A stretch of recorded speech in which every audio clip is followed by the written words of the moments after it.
ओम श्री परमात्मने नमः। प्रिय दिव्यात्मन, ब्रह्म क्या है? ब्रह्म कहाँ है? परमात्मा का दर्शन कैसे होगा? परमात्मा को प्राप्त करने की विधि क्या है? उस ब्रह्म को हम कैसे जानेंगे? ब्रह्म प्राप्ति कैसे होगी? ये कुछ जो महत्वपूर्ण प्रश्न हैं, इन्हीं प्रश्नों, मूलभूत प्रश्नों का उत्तर समस्त अद्वैत वेदांत वांग्मय देने का प्रयास करता है और देता है। वह समस्त उपनिषद हो, भगवद गीता हो, ब्रह्मसूत्र हो, ये तो प्रस्थान त्रय है, लेकिन अनंत प्रकरण ग्रंथ हैं, जैसे भगवत्पाद आदि शंकराचार्य कृत विवेक चूड़ामणि, आत्मबोध, अपरोक्षानुभूति और स्वामी विद्यारण्य रचित पंचदशी, दृश्य विवेक, ये प्रकरण ग्रंथ हैं। इन सबका जो अभिप्राय है, जो अभिष्ट है, जो प्रयोजन है, वह इन्हीं प्रश्नों का उत्तर देते हैं, विधि बताते हैं, विज्ञान बताते हैं, केवल ज्ञान नहीं बताते हैं। वेदांत का, अद्वैत वेदांत का प्रयोजन द्वितीय शब्द प्रमाण सीमित ज्ञान देना नहीं है। जगत गुरु आदि शंकराचार्य का उद्घोष है, श्रुत्या युक्त्या अनुभूत्या। जो ज्ञान जिसे ब्रह्म ज्ञान कहते हैं, आत्मज्ञान कहते हैं, वह श्रुति सम्मत, युक्ति सम्मत और अनुभूति सम्मत, इन तीनों के सम्मत होने पर ही वह प्रमाणिक होता है। तो वह पूर्ण विज्ञान है, जिसे अनुभव किया जा सके, वह विज्ञान है। ज्ञान आम भाषा में क्या कहते हैं? जो किसी ने कभी कोई सत्य का अन्वेषण किया और वह लिपिबद्ध कर दिया, पुस्तक में छप गया या प्रवचन में अपने उसने कह दिया, वह ज्ञान हो गया। परंतु विज्ञान क्या हुआ? विज्ञान वह तब तक नहीं हो सकता है जो कि उसका श्रोता है या अध्ययन करता है उसकी अनुभूति में नहीं आ जाता है, तब तक वह विज्ञान नहीं होता है। वह जो अपरोक्षानुभूत सत्य तब जब तक नहीं होता है, तब तक वह विज्ञान नहीं होता है। इसलिए अद्वैत वेदांत विज्ञान ही नहीं, महाविज्ञान है। इसलिए अद्वैत वेदांत के अनुसार जो ये मौलिक प्रश्न है कि आत्मा क्या है, ब्रह्म क्या है, परमात्मा कैसे प्राप्त होगा, ये नाम है आत्मा, परमात्मा, ब्रह्म, भगवान। अद्वैत वेदांत में ये पर्यायवाची शब्द हैं। तो इस तत्वबोध को कराना पहले अध्ययन के माध्यम से, अध्ययन या प्रवचन जो गुरु के वाक्य हैं, शब्द प्रमाण है, श्रुति सम्मत, उनका बोध करें, अध्ययन करें, फिर युक्ति सम्मत मनन चिंतन करके उनका तात्पर्य समझें, और फिर जो उसकी अनुभूति जब अपने अंदर हो उस तत्वबोध की, फिर जाकर के वह अंतिम लक्ष्य में परिणत होता है। आत्मानुभूति हो जाती है, अपरोक्षानुभूति हो जाती है कि यह जो जीवात्मा, मैं इस शरीर से आबद्ध होकर अपने को सीमित देश काल बाधित, वस्तु परिचिन्न, देश परिचिन्न, काल परिचिन्न माना रहा था, यह मेरा अज्ञान था, भ्रम था। अब जब श्रुति सम्मत, युक्ति सम्मत और अनुभूति सम्मत जो यह परम गौरव उपलब्ध हुआ इस तत्व को जानने का, तो फिर वह उद्घोष कर बैठता है, चिदानंद रूप शिवोहम शिवोहम। तो ये जो मौलिक प्रश्न हमने उठाए हैं, और ये प्रश्न हैं अद्वैत वेदांत के, ये प्रश्न हैं उपनिषदों के, ये प्रश्न हैं भगवद गीता के, ये प्रश्न हैं, और इनका उत्तर ही ब्रह्मसूत्र है। तो इन सभी प्रश्नों का वास्तव में मूल एक ही तत्व, तत्वबोध, तत्व को जानना, अगर ऐसा कोई है क्या, कोई ऐसा कुछ है, शाश्वत मौलिक तत्व है क्या इस सृष्टि का, या हमारा या आपका? तो ये जो जटिल प्रश्न है और जिसके लिए हजारों शास्त्र लिखे गए हैं, भाष्य पर भाष्य, भाष्य पर भाष्य लिखे गए हैं, एक एक ग्रंथ पर सहस्त्रों लोगों ने भाष्य लिखे हैं, उनका सारांश क्या है? तो उस सारांश को मैं आज भगवत पाद आदि शंकराचार्य की जो रचना आत्मबोध है उसके एक श्लोक के माध्यम से इन प्रश्नों का उत्तर आपके समक्ष रखूंगा। आत्मबोध का श्लोक संख्या 64 वर्ष 64 ऑफ आत्मबोध। वह इस प्रकार है, और कैसे क्या कहते हैं जगत गुरु आदि शंकराचार्य, ईश्वर के परमात्मा, वह ब्रह्म जो आत्मा है वो कहाँ है, कैसे मिलेगा, क्या विधि है उसकी, कैसे प्राप्त होगा, कैसे जानेंगे हम? तो बड़ा ही सहज सरल परंतु इतना प्रमाणिक और स्पष्ट उत्तर देते हैं जगत गुरु आदि शंकराचार्य। कहते हैं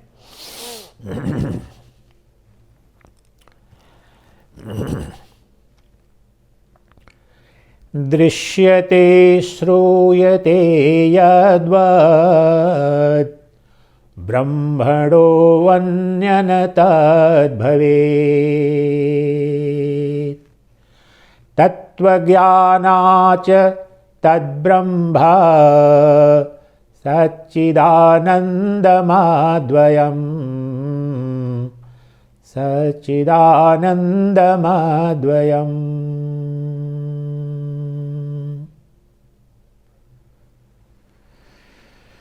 कहते हैं आदि शंकराचार्य कि तुम जो कुछ भी देख रहे हो, जो कुछ भी सुन रहे हो, वह सब का सब ब्रह्म ही है, ब्रह्म से अन्य कुछ भी नहीं है।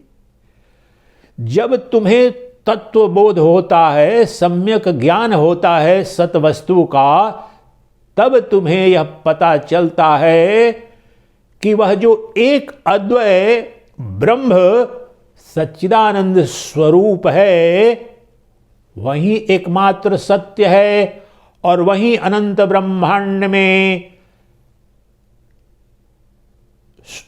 श्रोत्र का भी विषय है, चक्षु का भी विषय वही है, स्वाद का भी, जिह्वा का भी विषय वही है, स्पर्श का भी विषय वही है। अर्थात जो तुम्हारी पंचेंद्रियां हैं और पंचेंद्रियों के जो विषय, उस सुबह से शाम तक पशु पक्षी सब तो कुछ न कुछ देखते हो, कुछ न कुछ सुनते हो, कुछ न कुछ रसास्वादन करते हो, प्रतिदिन भोजन में स्पर्श करते हो, नासिका तुम्हारी गंध लेती है।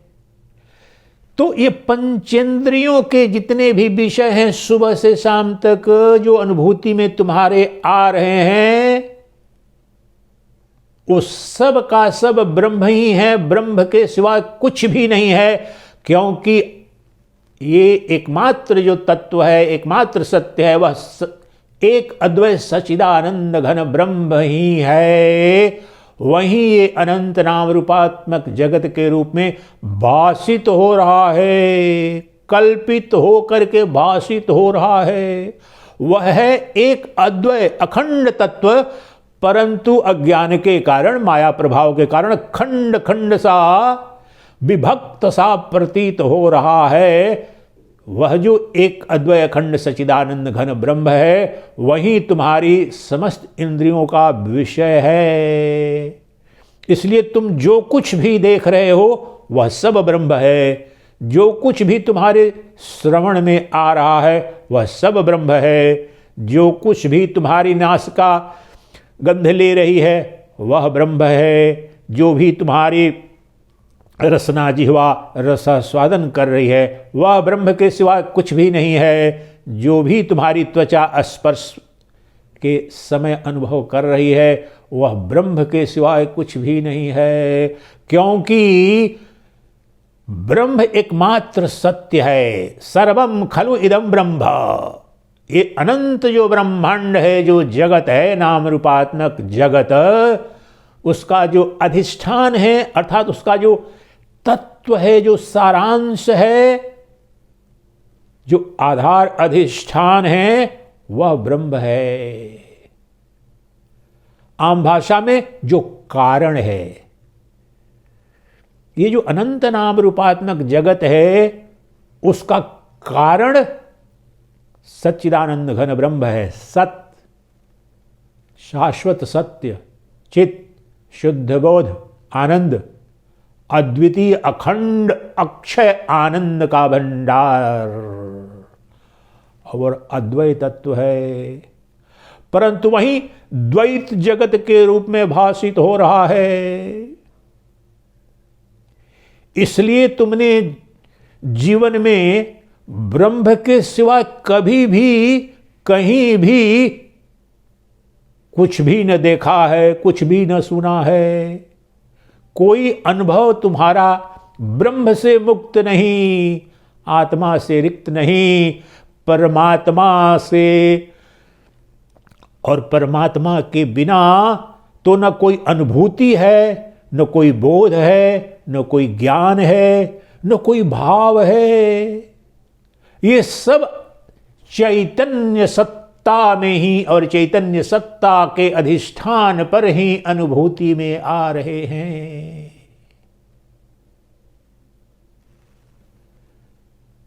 तो प्रश्न ये उठता है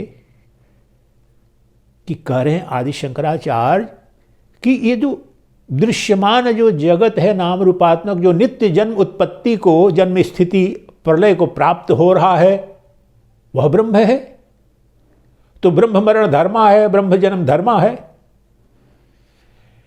नहीं। कहने का तात्पर्य यह है कि ये समस्त जो द्वैत है और द्वैत में जन्म स्थिति और लय है, अद्वैत का जन्म नहीं। जो अद्वैत तत्व जो सच्चिदानंद है, जो ब्रह्म है, उसका जन्म नहीं। वह स्वयंभू सत्ता है, स्वप्रकाशित सत्ता है, न उसमें जन्म है और न उसमें मृत्यु है, परंतु उसमें ये कल्पित जो अनंत नाम रूपात्मक जो जगत है, जो पंच विषयों के रूप में तुम्हारी इंद्रियां प्रतिदिन अनुभव करती हैं, वह भी ब्रह्म से भिन्न कोई तत्व नहीं है। वह ब्रह्म की छाया है, वह ब्रह्म की माया है, वह ब्रह्म का आभास है, वह ब्रह्म का प्रकाश, वह ब्रह्म का बिंब प्रतिबिंबित प्रकाश है। ये अनंत जगत जो तुमसे परे, तुमसे बाहर जो प्रतीत हो रहा है, वह तुम्हारे एक अहम अहम मैं हूं मैं हूं मैं हूं के रूप में जो नित्य भाषित अहम प्रत्यय के रूप में यहां परमात्मा ब्रह्म नित्य उपस्थित है। सृष्टि का कोई जीव नहीं जिसे अहम मैं हूं का बोध नहीं, और उसमें कोई शंका भी नहीं। खटमल हो, मच्छर हो, मक्खी हो, पशु हो, पक्षी हो, अपने होने का आभास सबको है। वही ब्रह्म तत्व जो है, अब उनमें तो विवेक शक्ति नहीं है, लेकिन मनुष्य में विवेक शक्ति है। नित्यानित्य वस्तु विवेक के द्वारा यह समझ पाने की क्षमता है, अगर चाहे उसकी इच्छा शक्ति, क्योंकि ब्रह्म ही भ्रमित होकर के जीव रूप में प्रतीत हो रहा है। तो ब्रह्म की निवृत्ति मात्र करनी है, और ब्रह्म की निवृत्ति ऐसे होती है कि ये समस्त जो द्वैत जगत जो भिन्न भिन्न अनंत असंख्य नाम रूपों में दिख रहा है, वह अज्ञान की अवस्था में दिख रहा है। उन समस्त अनंत नाम रूपात्मक जो वस्तुएं हैं, उनके अधिष्ठान पर जब शोध करता हूं और जब जाता हूं कि इनकी सत्ता क्या है, ये नित्य उत्पन्न हो रही हैं, जा रही हैं, नित्य उत्पन्न हो रही हैं, जा रही हैं, आ रही हैं, जा रही हैं, जा रही हैं, ये छाया मात्र हैं। इनका कोई अधिष्ठान आधार अपना नहीं है, ये स्वतंत्र सत्ता नहीं है। जिस प्रकार से टीवी स्क्रीन पर जो स्क्रीन तो अधिष्ठान है, जो कुटस्थ है, वह शाश्वत है, परंतु उस पर आने वाली जो छवि, जो फिल्म है, तस्वीरें हैं, उस एक एक सेकंड में कितनी आ रही हैं, जा रही हैं, तो मृत्यु और जन्म तो उन छाया चित्रों का हो रहा है, स्क्रीन का नहीं हो रहा है। उसी प्रकार से यह जो चैतन्य तत्व है तुम्हारे अंदर और बाहर सर्वत्र, वह चैतन्य सत्ता जो आत्मा परमात्मा ब्रह्म कही जाती है, वह उसके पर्दे पर, उसके पटल पर ये अनंत नाम रूपात्मक जगत प्रतिबिंबित ये लीला चल रही है। वास्तव में है नहीं। जो है वह कौन सा है? वह एक पर्दा चैतन्य तत्व का, तुम्हारी आत्मा का, जो नित्य अहम अहम अहम, मैं, वह जो मैं अपने को बोल रहा है, वो अज्ञान के कारण मैं का स्वरूप वो समझता है कि अच्छा मैं व्यक्ति, ये सच्चिदानंद स्वामी, ये कोई सन्यासी, अच्छा ये शरीर कुछ दशकों पहले उत्पन्न हुआ था, अब स्थिति में है, कुछ दिन पहले नष्ट हो जाएगा। उसका वास्तव में अज्ञान के कारण वह उसका बोधक नहीं है अहम, उसका जन्म मृत्यु से कोई संबंध नहीं है। वास्तव में तो शरीर के साथ भी उसका कोई संबंध नहीं है। वहीं तो जब तुम्हें ज्ञान होता है उपनिषदों के माध्यम से, श्रुति भगवती के श्रवण के पश्चात जब तुम मनन चिंतन करते हो और अपने केंद्र पर जाकर के उस बिंब का दर्शन करते हो, जो अहम अहम के रूप में मैं हूं, अहम अस्मि, अहम अस्मि, अहम अस्मि, वो प्रत्येक जीव के अंदर जो नित्य विद्यमान तत्व है, तो पता चलता है कि वह तो शुद्ध बोध स्वरूप है, वही तो सच्चिदानंद है, वह शाश्वत अस्तित्व है, शुद्ध बोध स्वरूप है और आनंद का अनंत और अक्षय भंडार है, अनंत सिंधु है और वह अद्वितीय तत्व है। उसमें कोई खंड खंड होने की कहीं कोई संभावना नहीं, परंतु अज्ञान के कारण, अविद्या के कारण, माया के प्रभाव के कारण, और माया यहां पर जीव के संदर्भ में मन के रूप में भी व्यक्त होती है। तुम्हारे मेरे माया कोई ऐसा शब्द नहीं है कि यहां कहीं किसी आसमान में बैठी हुई कोई सत्ता। यहां अभी जो हमारा तुम्हारा जो मन है, वही क्रियमान माया है। वह मन ही जो यहां केंद्र में अहम अहम के रूप में अभिव्यक्त होने वाला जो आत्मा है, जो परमात्मा है, जो ब्रह्म है, जो एक अद्वितीय सच्चिदानंद स्वरूप है, जैसा कि आदि शंकराचार्य ने बताया, वही अभिव्यक्त हो रहा है मन और इंद्रियों के संयोग के कारण अनंत जगत के रूप में। इसलिए यहां तो निर्विकल्प समाधि में जो शुद्ध अहम अहम के स्वरूप को सच्चिदानंद घन के रूप में मैं कर लेता हूं, लेकिन जो बाह्य जगत, इसमें जब आदि शंकराचार्य कह रहे हैं कि जो कुछ भी सुनते हो, जो कुछ भी देखते हो, जो कुछ भी तुम्हारे इंद्रियों के अनुभव में आ रहा है, सब का सब ब्रह्म है, क्या कहने का तात्पर्य है? तात्पर्य यह है कि यहां तो वह जो चैतन्य, शुद्ध चैतन्य की अनुभूति समाधि में होती हुई है, लेकिन वह जो एक अद्वितीय जो चैतन्य तत्व है, जो आत्मा है, उसका प्रकाश, जो चैतन्य प्रकाश है, आत्मा प्रकाश है, वही अंतःकरण में अर्थात हमारी मन बुद्धि में प्रतिबिंबित हो रहा है। और वह जो प्रतिबिंबित जो प्रकाश है, किसका? आत्म प्रकाश का प्रतिबिंबित प्रकाश अब मन को प्रकाशित कर रहा है। और मन का अपना कोई स्वतंत्र प्रकाश नहीं है, बुद्धि का कोई स्वतंत्र प्रकाश नहीं है, सब के सब जड़ तत्व हैं, पंचभूतों से बने हैं, त्रिगुणी प्रकृति से बने हैं। तो वह जो मेरा चैतन्य प्रकाश है, वह प्रकाशित कर रहा है, अर्थात प्रतिबिंबित हो रहा है अंतःकरण में। और अंतःकरण पर जो प्रतिबिंबित प्रकाश है, आत्म प्रकाश है, चैतन्य प्रकाश है, वह इंद्रियों को पुनः प्रकाशित कर रहा है और समस्त शरीर को प्रकाशित कर रहा है। और वही जो चैतन्य प्रकाश, जो प्रतिबिंबित चैतन्य प्रकाश है, प्रतिबिंबित आत्म प्रकाश है, समस्त बाह्य जगत को प्रकाशित तो कर रहा है। यहां पर बड़ा गहरा दर्शन है कि अच्छा प्रकाशित मात्र कर रहा है वह, तो इससे अलग जो नाम रूपात्मक जगत है, कोई दूसरा तत्व है? नहीं, यही माया का खेल है। प्रकाशित कर रहा है और अनंत नाम रूपात्मक जगत जो वस्तुएं पदार्थ दिख रहे, उन सब का अधिष्ठान भी यही है, अर्थात इसी में, इसी से वो कल्पित हैं। जिस प्रकार से स्वप्न में स्वप्न दृष्टा अपने कमरे में अपने बिस्तर पर सोया है परंतु अपने स्वप्न में अनंत स्वप्न दृश्य, बड़े बड़े महासागर, विशाल महासागर, वायुयान, हाथी घोड़े, पहाड़, महानगर का दर्शन करता है। कहाँ से आ जाते हैं? जो मन है, मन की प्रक्षेपण और विक्षेपण शक्ति ही अनंत नाम रूपात्मक जगत को सृजित कर देती है। उसका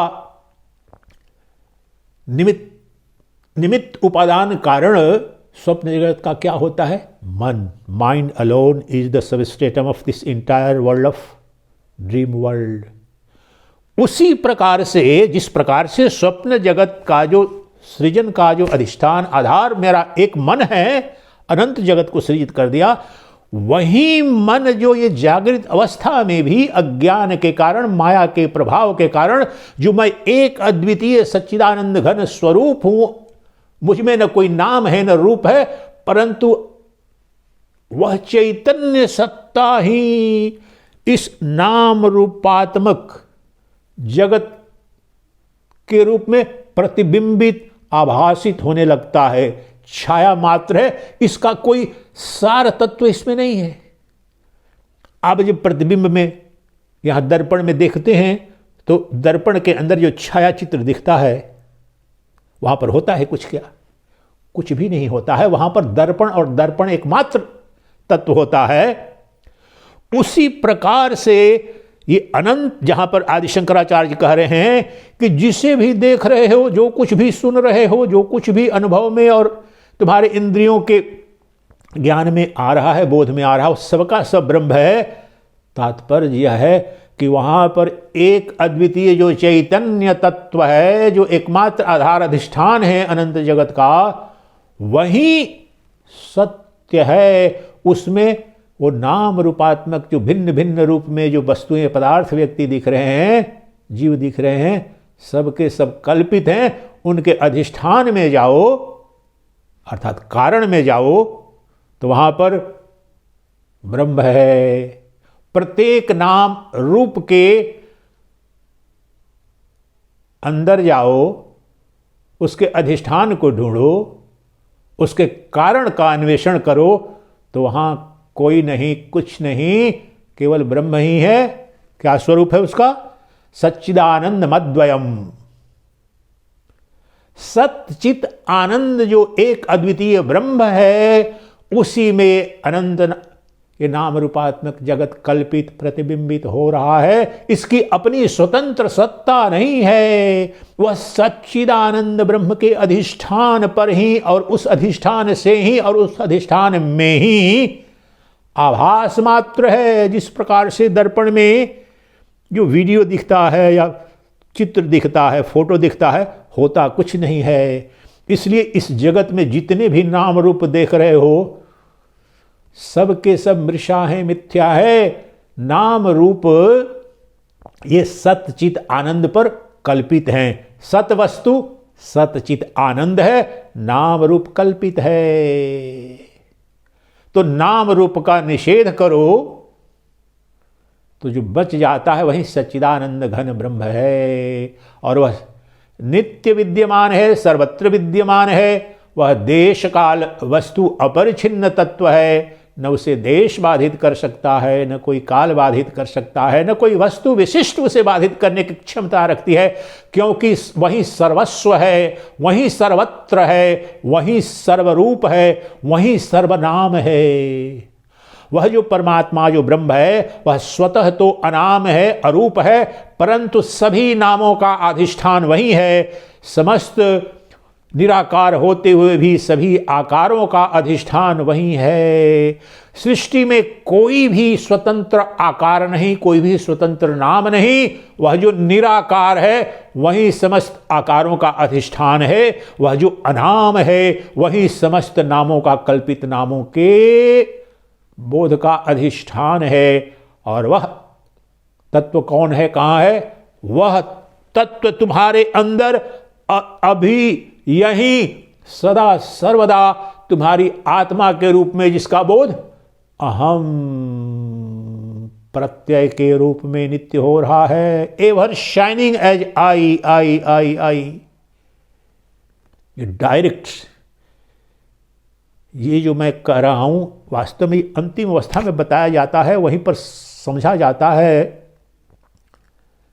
और बहुत लोगों को समझने में थोड़ी दिक्कत होगी, लेकिन थोड़ी सी भी आपके अंदर मेरे जो पीछे के भी प्रवचनों को समझें तो उसके पश्चात सीधा बिल्कुल डायरेक्ट परसेप्शन ऑफ रियलिटी, साक्षात बिना किसी लाग लपेट के। लेकिन एक बात आप ध्यान रखें, आपकी अगर पात्रता नहीं है, आपका अधिकारित्व नहीं है, तो प्रवचन चाहे जैसा भी सुने, जितनी बार भी सुने, बहुत ज़्यादा लाभ नहीं होगा। लाभ तो होगा, निश्चित रूप से होगा, लेकिन कहने का तात्पर्य यह है कि यह जो चित्त की शुद्धि है, दो ही शर्तें हैं, मूल शर्तें दो हैं।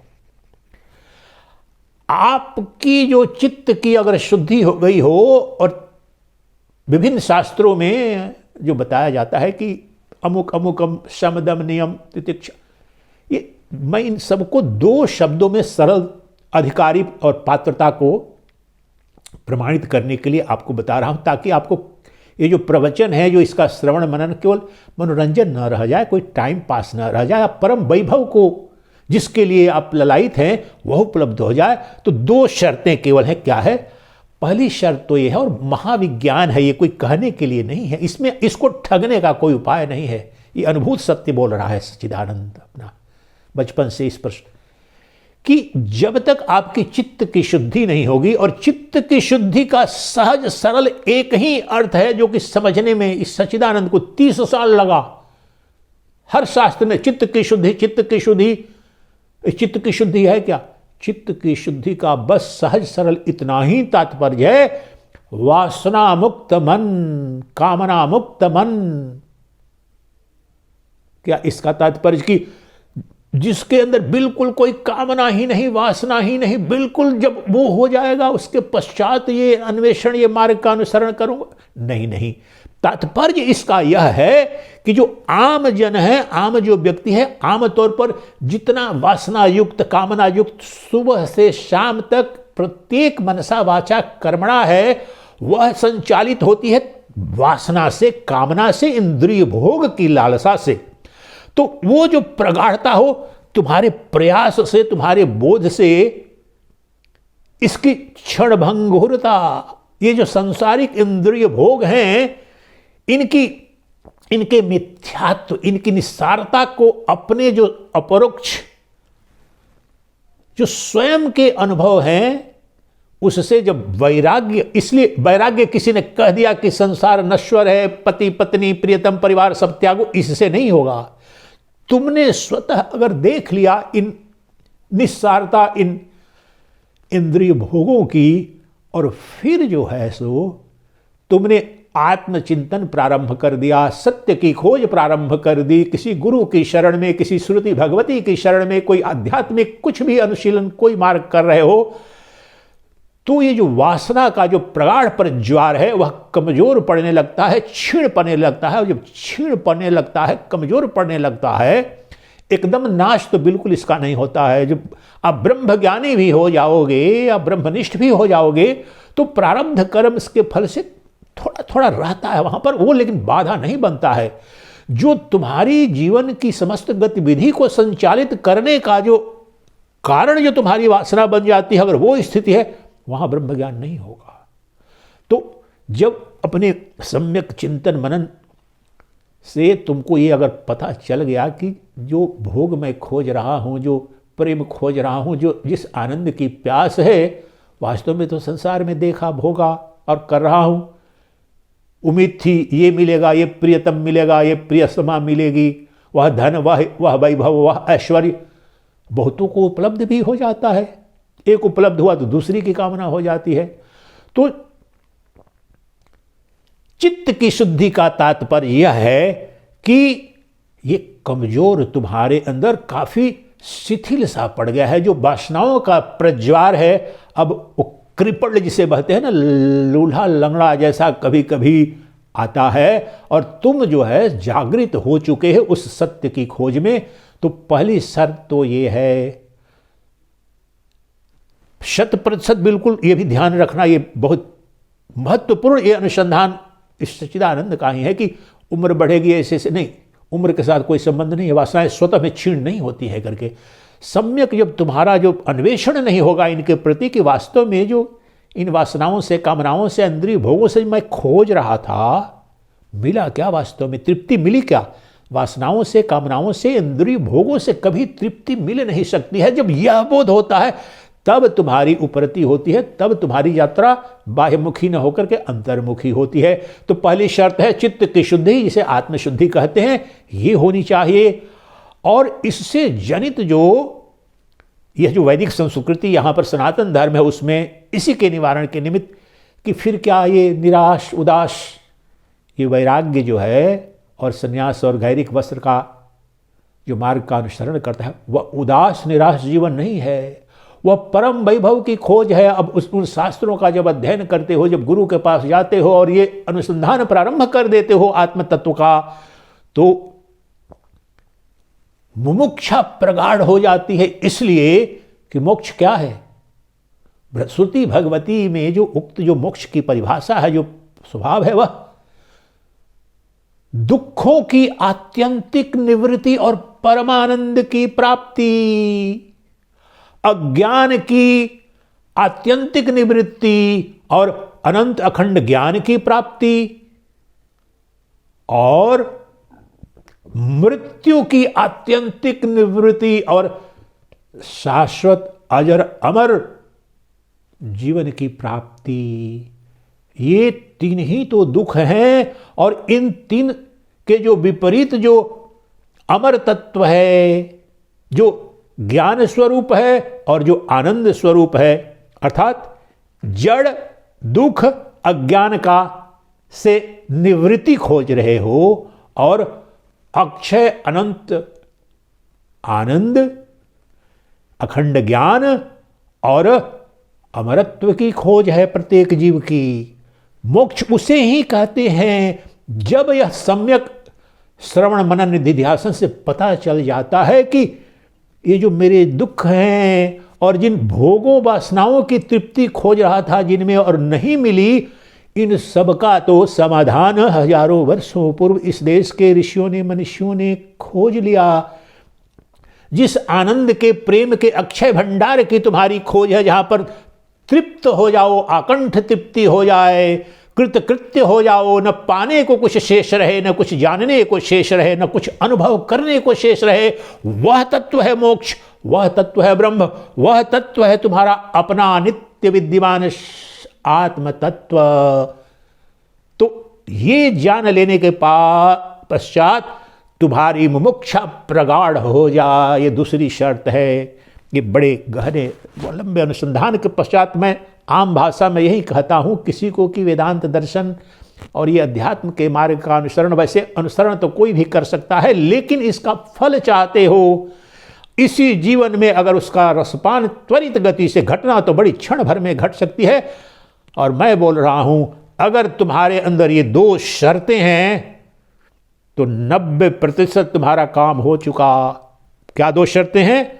चित्त की तुम्हारी शुद्धि हो चुकी, अर्थात ये इंद्रिय भोग हैं, क्षणभंगुर जो भोग हैं, जो वासनाएं हैं, कामनाएं हैं, वो शिथिल पड़ गई हैं काफी हद तक। भ्रम में मत रहना, 100% नष्ट नहीं होंगी और उसकी आवश्यकता भी नहीं है, वो तो रहेंगी जब तक जीवन है।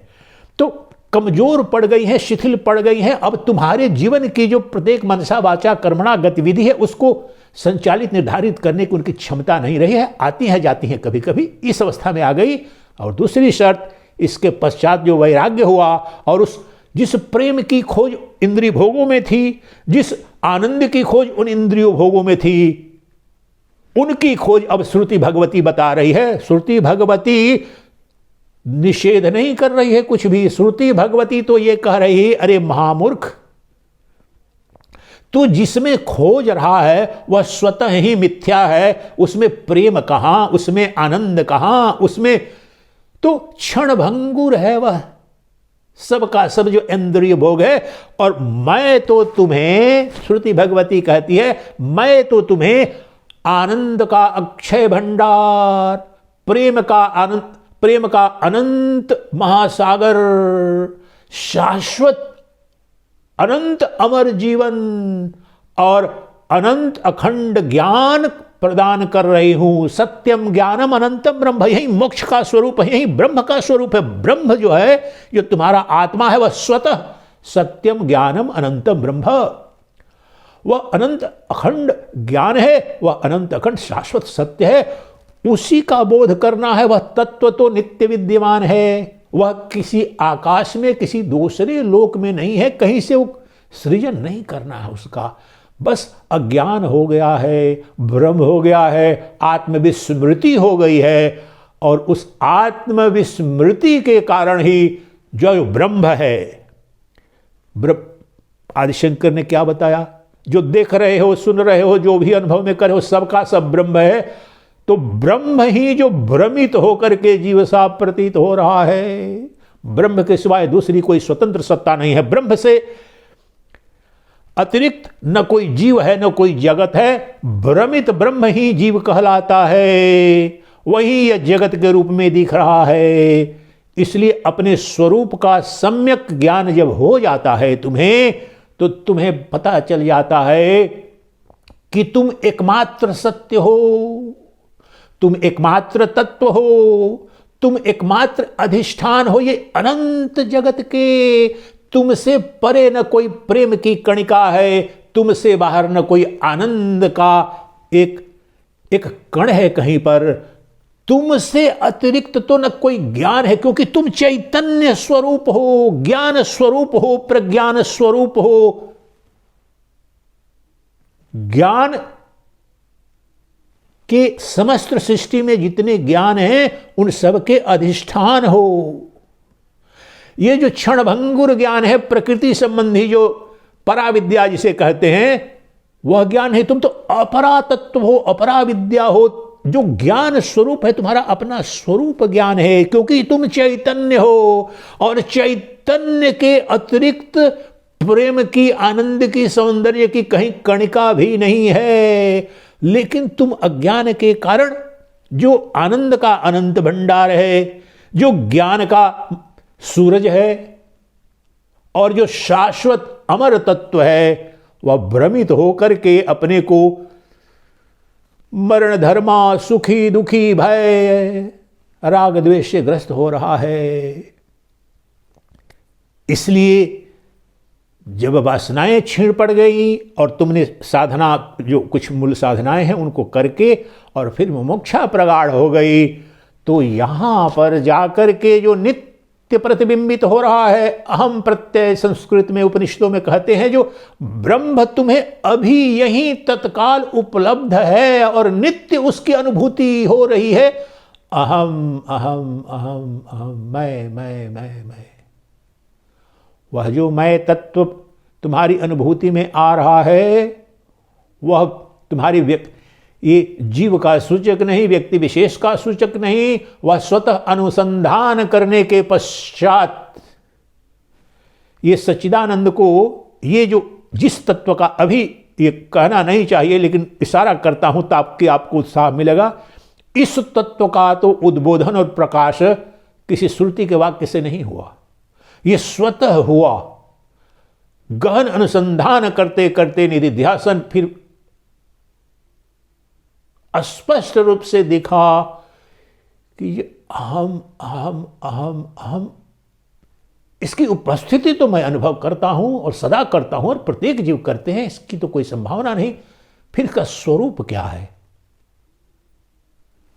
तो स्वरूप का जो अस्त्रों में वो वहां पर कोई अनुभूति जन्य नहीं काम है। वहां पर स्पष्ट रूप से आप जो गहरे समय लगेगा, आपकी साधना कितनी प्रकार है, वहां फिर स्पष्ट हुआ कि जो अहम अहम, वहां पर न कोई अंग है, न कोई देश काल परिच्छिन्न कोई तत्व है, वो तो प्रज्ञान स्वरूप है, और वह शाश्वत एकमात्र कुटस्थ तत्व है, वह अपरिवर्तनशील है, और उसका लोप तो मैंने देखा नहीं और अनुभूति में नहीं आ रहा है। उसके सिवाय, मेरे अहम के सिवाय सृष्टि में जो कुछ भी है वह आ रहा है, जा रहा है, उसमें परिवर्तनशीलता मैंने देखी।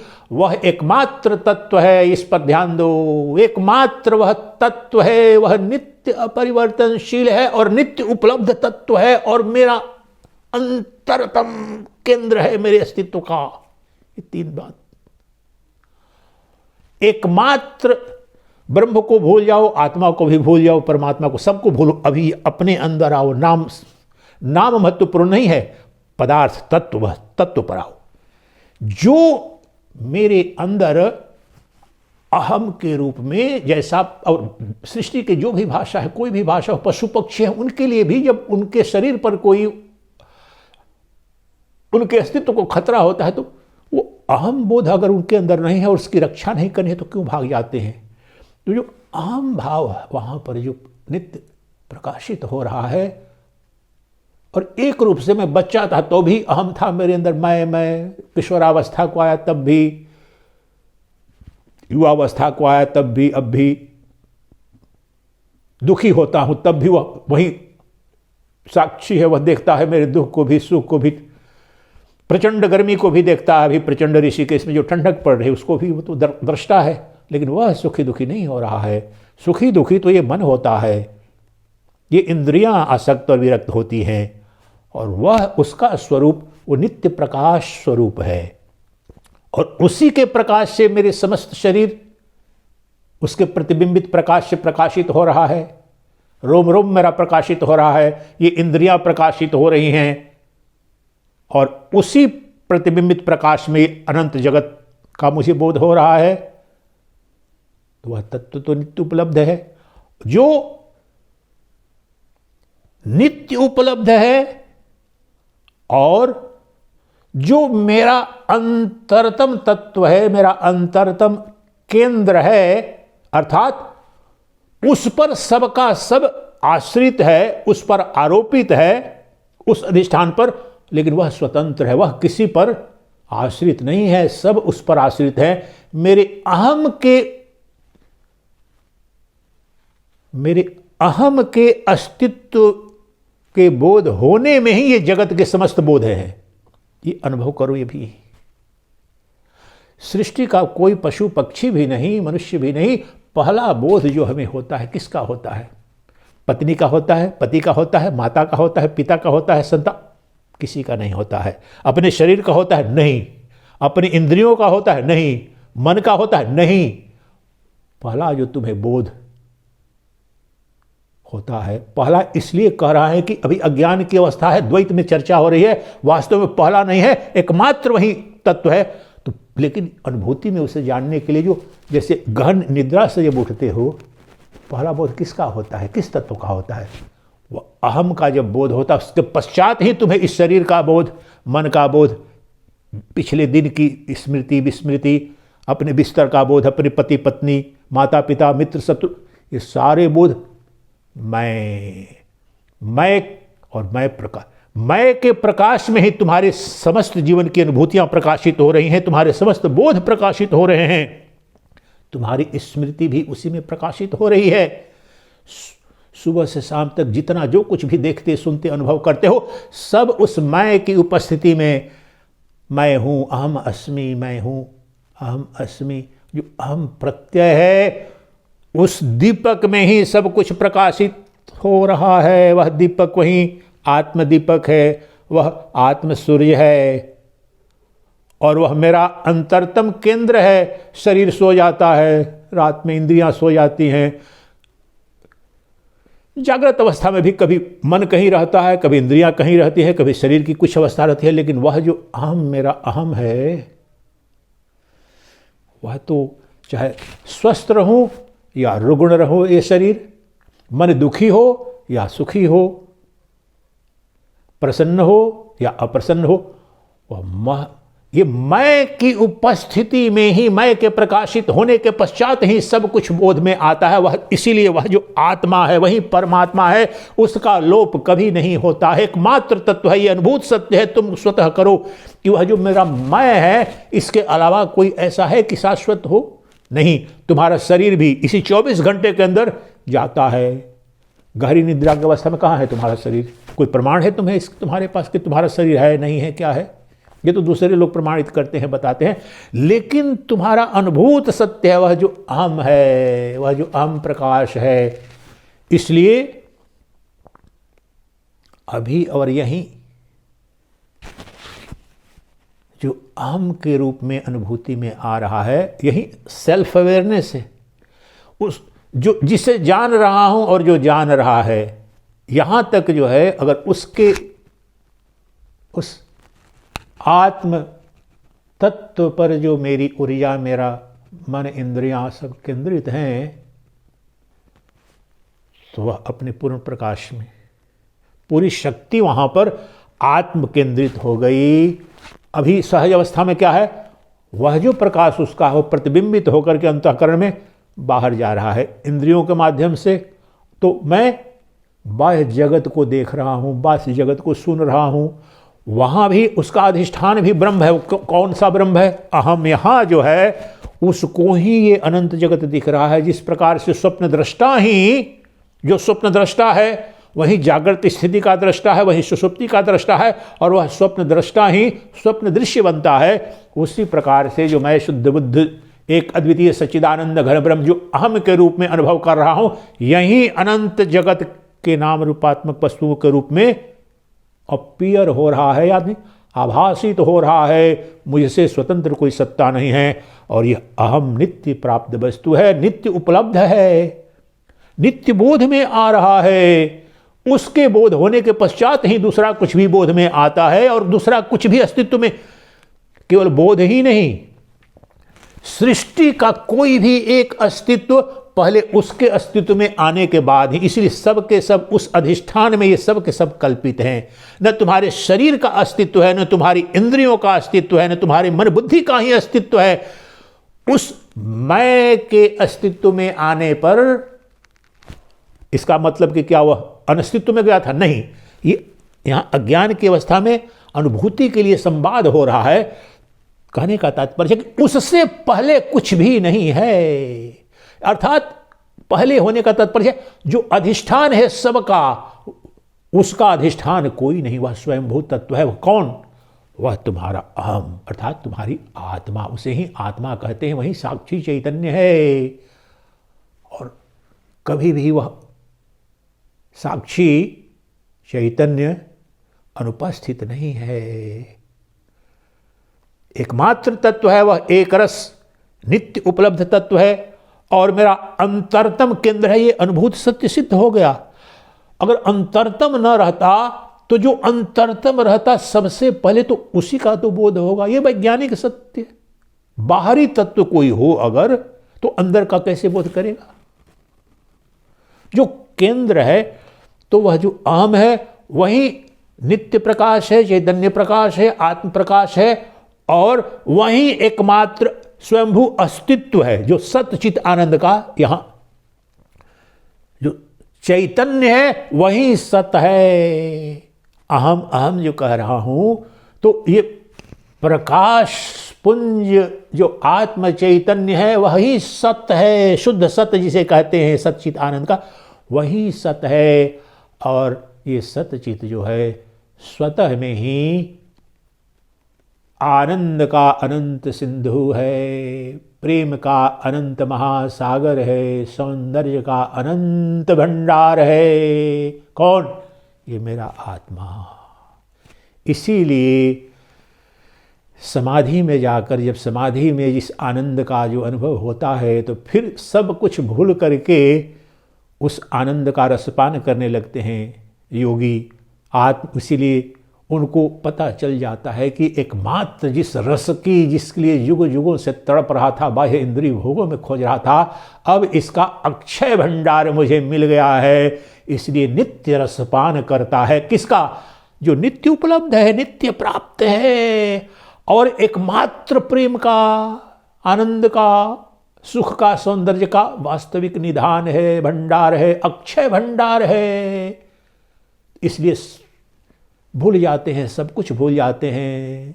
जो ऋषियों की जो आप कहानियाँ पढ़ते हैं, 1000 वर्ष तक समाधि में चले गए, इतने वर्षों तक समाधि, उसका कारण यह है कि वह जो अद्भुत, जो वास्तव में जो सृष्टि में जो एकमात्र चमत्कार है, वह जो आत्म तत्व है, उस तत्व को पा लेने के पश्चात सर्वस्व प्राप्त हो जाता है। इसलिए वह आत्मरति, आत्मक्रीड़ा और आत्माराम हो जाता है। आत्ममैथुन उसके लिए प्रयुक्त हो जाता है। तो इस जो जगत गुरु आदि शंकराचार्य ने कहा उस विधि से अब सुबह से शाम तक गहन निद्रा के समय भी, सुसुप्त स्वप्न में भी और जागृत में भी, अब तुम बताओ कि ब्रह्म की अनुपस्थिति कहाँ है? जिस परमात्मा की खोज, जिस भगवान की खोज, जिस ईश्वर की खोज, जिस आत्मा की और जिस ब्रह्म की तुम्हारी जो प्यास है, जिज्ञासा है, अब मुझे बताओ कि किस अवस्था में, किस क्षण में वह अनुपस्थित है? वह यहां भी, वह वहां भी, वह इधर भी, वह उधर भी, वह इसमें भी, वह उसमें भी, वह मुझ में भी, वह सब में वही है। इसलिए अखंड रूप से उस ब्रह्म का ही, उस सच्चिदानंद घन का भी, का ब्रह्म का ही दर्शन जब तुम्हें उस तत्व का बोध हो जाता है, जब उस महासागर के जल को अधिष्ठान जान लेते हो, तो जानते हो कि उसमें उठने वाली जितनी लहरें हैं वो महासागर के जल ही हैं। उसी प्रकार से जिस अहम वृत्ति के माध्यम से यहाँ अभिव्यक्त जो प्रत्यक्ष चैतन्य जो हो रहा है, वह जब उसका बोध हो जाता है कि वह इस शरीर से सीमित तत्व नहीं है, वही ब्रह्म है, वह तो बृहत से भी बृहतर है और वह शाश्वत है, वह देश काल वस्तु अपरिछिन्न तत्व है, वह तत्व मैं हूं, तो उस अक्षय भोग में तुम रम जाते हो वह जान करके। और न बाहर न भीतर, अब अंदर में भी वही, बाहर में भी वही, अंदर में अपने मूल रूप में, अब बाहर में उसी की छाया है, उसी की माया है, उसी का प्रतिबिंब है, जो एक है वही अनंत रूप में प्रतिभासित हो रहा है माया के कारण। अब बताओ, अब मैं किसका दर्शन करूं? सोने में, जागने में, हित में, मित्र में, पशु में, पक्षी में, जड़ में, चेतन में, ब्रह्म ही तो सर्वत्र है। इसलिए कहने का तात्पर्य है जगत गुरु आदि शंकराचार्य का कि जब तुम्हें तत्व का बोध हो जाएगा, तब तुम्हें कहां, कब, किसमें ब्रह्म का दर्शन? ब्रह्म ही है, ब्रह्म के सिवा और ब्रह्म के अतिरिक्त न कोई वस्तु है, न कुछ श्रवण करते हो वह ब्रह्म के अतिरिक्त है, न कुछ देखते हो वह ब्रह्म के अतिरिक्त है। और पंचेंद्रियों के भोग में, अनुभूति में आने वाने से लेकर के और जो कुछ भी तुम्हारे जो एक आम सामान्य व्यक्ति को अनुभव हो रहा है, वह सब कुछ ब्रह्म में ही, ब्रह्म से ही हो रहा है। क्योंकि समस्त अनुभूति का अधिष्ठान क्या है? तुम्हारी आत्मा है। अयमात्मा ब्रह्म सर्वानुभुः, बृहदारण्यक उपनिषद का उद्घोष पीछे में प्रवचन मैंने किया था। जो अभी जो अनुभव कर रहा है, एक तो बताया कि अहम अहम के रूप में नित्य भाषित हो रहा है, नित्य प्रकाशमान हो रहा है। दूसरा, ये जो प्रत्येक अनुभूति, ये प्रत्येक जो अनुभूति हो रही है, किसको हो रही है? वही जो चैतन्य तत्व है, अहम अहम है, उसी को उसी में हो रही है। इसलिए तुम बताओ, वह कौन सा बोध है जो बोधा के बिना संभव है? वह कौन सा ज्ञान और ज्ञेय पदार्थ है जो ज्ञाता के बिना संभव है? वह कौन सा भोग, वह कौन सा भोग या भोग्य पदार्थ है जो भोक्ता के बिना संभव है? असंभव। इसलिए तुम यहां पर समस्त भोग के भोक्ता, समस्त ज्ञेय के ज्ञाता, समस्त अनुभूति में आने वाले पदार्थों के अनुभोक्ता के रूप में जो तुम्हारा आत्मा अभी यही जो अनुभव कर रहा है, वहां ये प्रवचन सुनते हुए जब तुम्हें लगेगा ये अच्छा नहीं बोल रहे हैं, ये अच्छा बोल रहे हैं, उनको ये बोलना चाहिए, उनको नहीं बोलना, ये तो मन के माध्यम से ये चिंतन तो अवश्य चल रहा है, लेकिन जो अनुभव ये घटित हो रहा है उसी ब्रह्म में, और ब्रह्म के द्वारा ही ये बुद्धि, ब्रह्म प्रकाश में ही ये बुद्धि प्रकाश यह चिंतन करती है। तो ब्रह्म के बाहर कुछ भी नहीं घटित हो रहा है। तो ब्रह्म का दर्शन जीवन में, ब्रह्म का दर्शन मृत्यु में, ब्रह्म का दर्शन जय में, ब्रह्म का दर्शन पराजय में, ब्रह्म का दर्शन सर्वत्र जड़ में और चेतन में। क्योंकि समस्त जो जड़ जगत है वह चेतन में कल्पित है, चेतन से वह स्वतंत्र सत्य नहीं। इसीलिए कहा आदि शंकराचार्य ने, ब्रह्म सत्यम जगन मिथ्या। यह जगत नाम रूपात्मक है, वह स्वतः में जड़ है, परंतु उसका अधिष्ठान जो है वह सच्चिदानंद घन है, वह चैतन्य के अधिष्ठान पर वह प्रतिबिंबित हो रहा है, आभासित हो रहा है। इसलिए मूल रूप से जो पुरुष और पुरुष की छाया कोई दो तत्व नहीं हुई। इसलिए जो ब्रह्म और ये जगत है दो तत्व नहीं है, यह ब्रह्म ही जगत के रूप में प्रतिबिंबित हो रहा है, आभासित हो रहा है। इसलिए अखंड अनवरत तुम उस ब्रह्म का दर्शन करो और अपने जीवन को धन्य करो और परम वैभव को उपलब्ध हो जाओ, यही मेरी कामना है। चिदानंद रूपः शिवोहम शिवोहम।